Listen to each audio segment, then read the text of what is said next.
What's going on, backyarders? Today we're going to talk about picanha, or the sirloin cap, or culette, or there's many names for it. But it's the top of the sirloin muscle and it's one of the best parts on the cow. Stay tuned, I'm going to tell you all about it.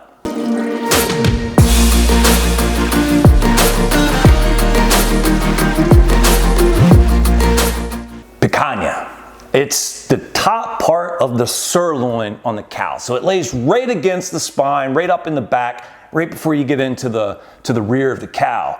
And it is, due to its position on the sirloin, it is really tender. That muscle just doesn't get used as much as a lot of the other muscles in that area. Most picanhas are gonna come somewhere between 2 to 4 pounds.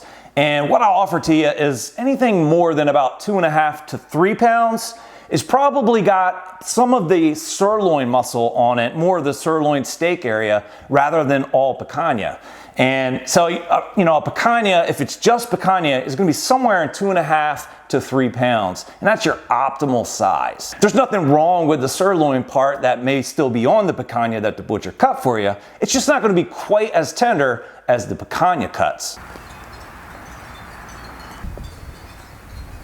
And I'm just gonna use some Kingsford Original charcoal briquettes. It's gonna allow me to have a wonderfully slow, and then I can intensify it at the end type of fire, rather than lump. Lump's gonna burn real hot and, you know, much quicker just right from the start. I'm only using about 20 or 25 briquettes. It doesn't take a whole lot to do the reverse sear. We're only gonna have it on the grill for 45 minutes or so. So this should be plenty. You don't wanna use too many because you're not gonna be able to control it.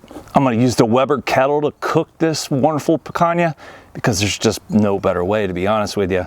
I do have water in the divider in the slow and sear, but this really helps separate our searing zone from our indirect zone.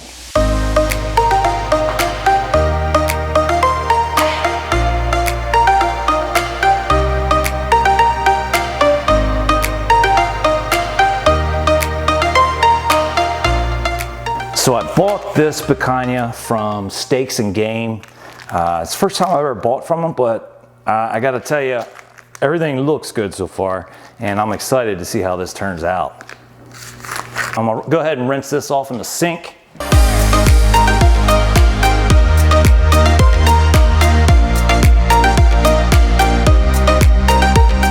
This picanha is about 3 inches thick, right in the center there.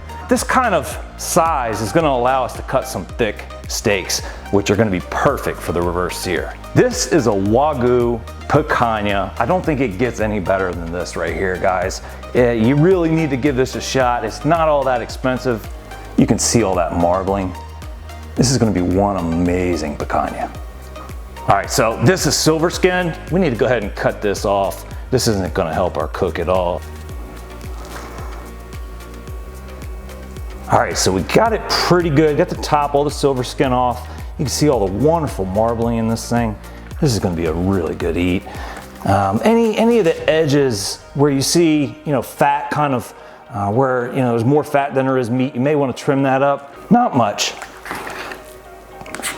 just a little. Kind of tighten up these sides a little bit. When you cut it into steaks, you're gonna cut with the grain. And the grain is running this way. So we're gonna cut our steaks like this. Look at the marbling. About a knuckle, okay? That's a little more than an inch thick.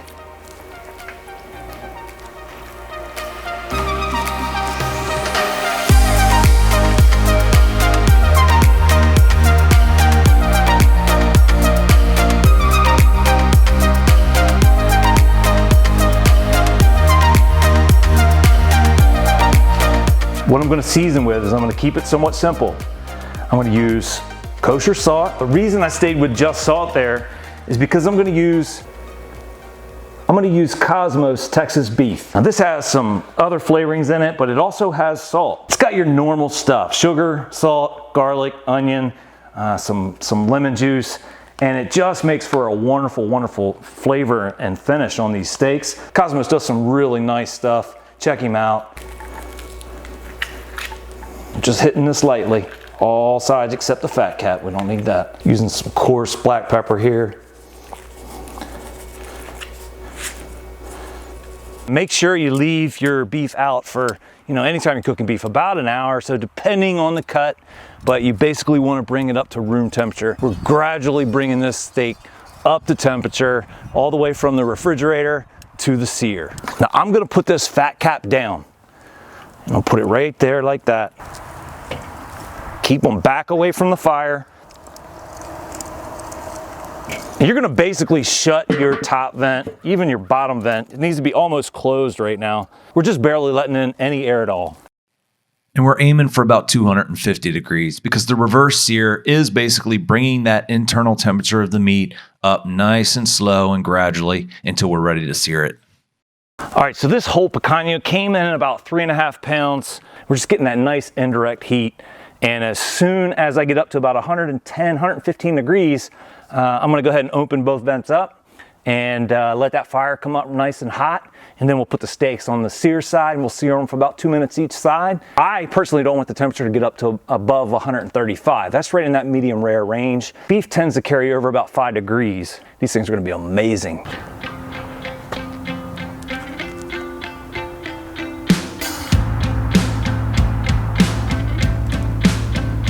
All right, so on my big steak, I'm just under 105.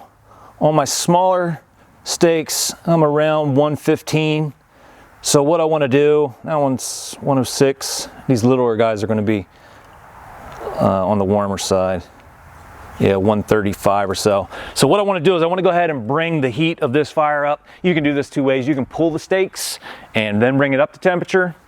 What I'm going to do is take the lid off, leave the vents wide open, and this will get up to 500 degrees pretty quickly. If you may need to add a few extra coals or some lump if you have it, but I'm not gonna have any problem getting there, and we'll be searing here in no time. So I'm gonna do this one steak at a time according to whatever temperature it is, because they're all different sizes and they're cooking at different rates. And you know it's hot enough when you hear that nice sear, that nice sizzle.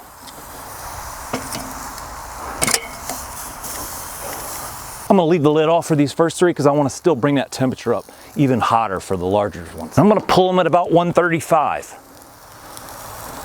I'm gonna do about 2.5, 3 minutes per side, and that should put me right about 135. All right, checking temps again. I already flipped them. Oh yeah, we're good there. 138. Odd enough, it's 138.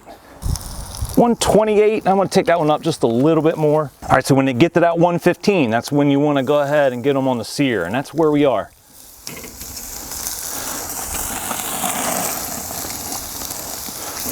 Man, there's nothing like standing out by the grill and doing some steaks. Now, if you get a little bit of a flare up, just make sure you're rotating them. If it gets too hot, you can put the lid back on, which I think I'm gonna do. I don't wanna burn them. That'll kind of dial that fire down, so we're just going with heat rather than flame. So I got a little bit of a hot spot in that back corner. I could spray it with water, but I don't want to stir up the charcoal dust, so I'm just going to kind of give them a little bit of space from that flame, put the lid on, and let it die out. We're going to go to 135, and we're going to pull them off.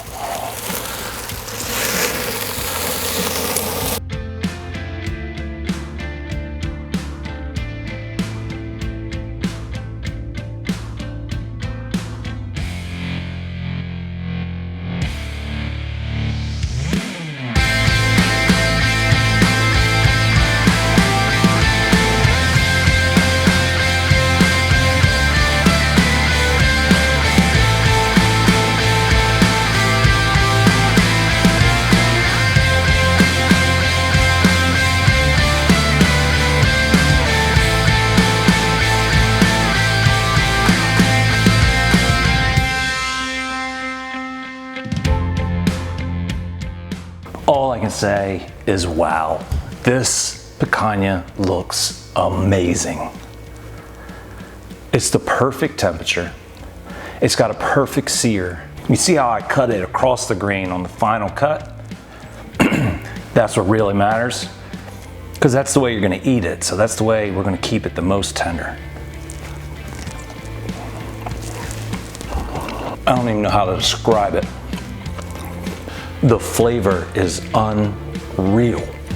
It's probably my top 3 steaks I've ever had, period. Whether I made it or it was cooked professionally. That is insane.